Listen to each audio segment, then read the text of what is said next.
What's up, guys? Welcome back to Real Bucks Talk. Today, I want to look at the Bucks' young defensive tackle core, and that is the I'm going to call them the Elijah boys because you got Elijah Simmons, the guy we picked up off the practice squad of the Arizona Cardinals, 6'1", 340 plus pounds.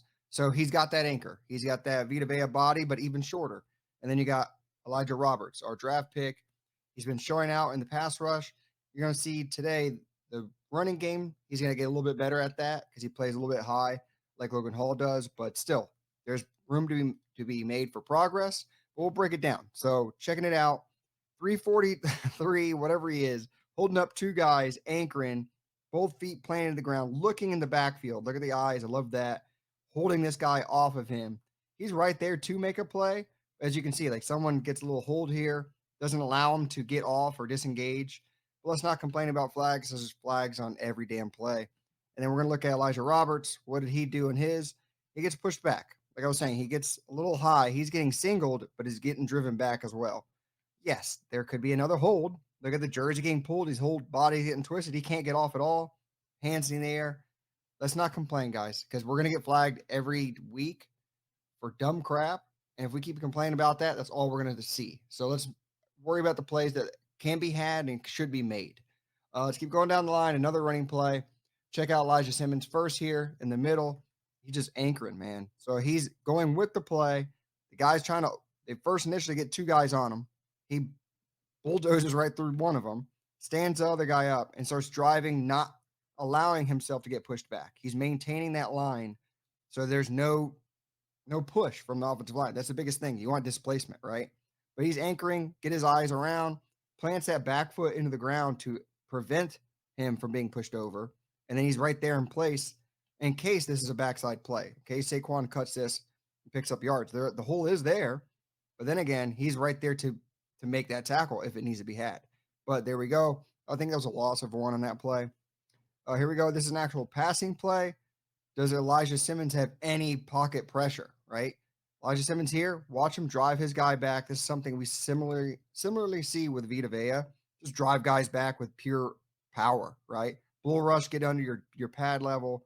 Like I said, 6'1", he's got the lever. This guy's facing, I think it's Dickerson. Yeah, he's like 6'5". So he's going to stand up, and then fine. If you're standing up, I'm going to your chest plate, and I'm pushing you back. So he's driving him back into the face of Jalen Hurts. Hurts delivers a beautiful pass. I got to give him credit. This is the one pass I thought was perfectly timed, right over Levante, right underneath Antoine Field. Yeah, the guy got hit, but still, great throw. And then I want to look at Elijah Roberts. I do like his ability to play inside and outside. He's not going to be the biggest speed rusher. Okay, we're not looking at Hassan Reddick, but we're looking at technique. Does he have the technique to win on the outside? He has a lot of little, let me see what I can get away with, hand movements, but he does play like a power guy. So he ends up driving through the guy with a one arm. He just needs to get that arm off of him and find a way to counter. Get inside, get outside, find a way where you can get those arms off of you and get after the quarterback. Something Anthony Nelson tries to do all the time. It's more a technician thing when you're trying to win in the outside and you're not just a speed demon edge rusher. So, I mean, that's a push. It's not necessarily bad. It's not necessarily good.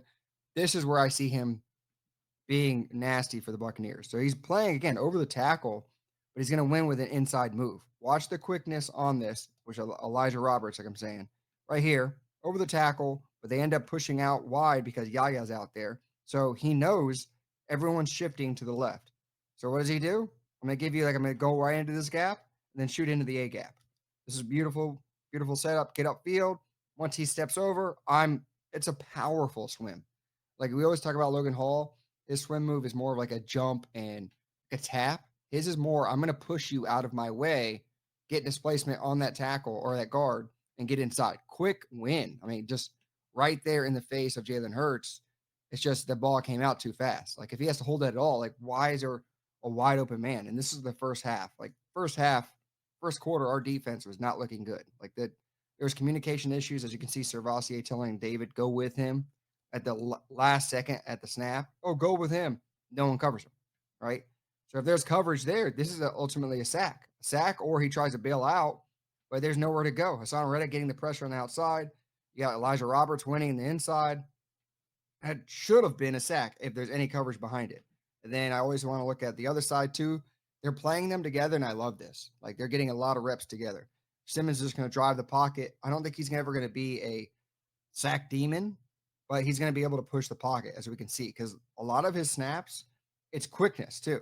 At 340, whatever he is, he can get up and move. It's not just a run stuffing plugger, right? He can actually get upfield, and he timed it very, very well with the centers, like when they would snap the ball. And again, yet here you see it here again. So right when they tap the side of the leg or the side of the center, he gets up with it. Pow! I'm getting up. I'm getting in those gaps where the center and guard are going to try to get me and maintain my gap, right? Understand, oh, it's going to the left. The boy's got a spin move. Elijah Simmons with a spin, whoop, move. That's beautiful. And then he's got motor. That's one thing I noticed even on those goal line plays where we gave him up. He just didn't stop till the whistle blows. He still got a hit in, even though they scored a touchdown. Look at that. That's a hammer. That's like Vita Vea hitting you when you're trying to get in the open field. 343 running through you isn't going to feel good. So I guarantee Barkley got a little bruise on that one. So it's not just understanding I got to hit my gap. If it's shot around into another place, I should get into the play.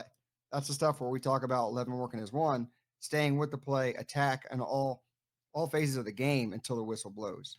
Okay, guys, that's the short version of our Elijah Roberts and Elijah Simmons film study. If you want the full breakdown, go check it out in our Substack down below.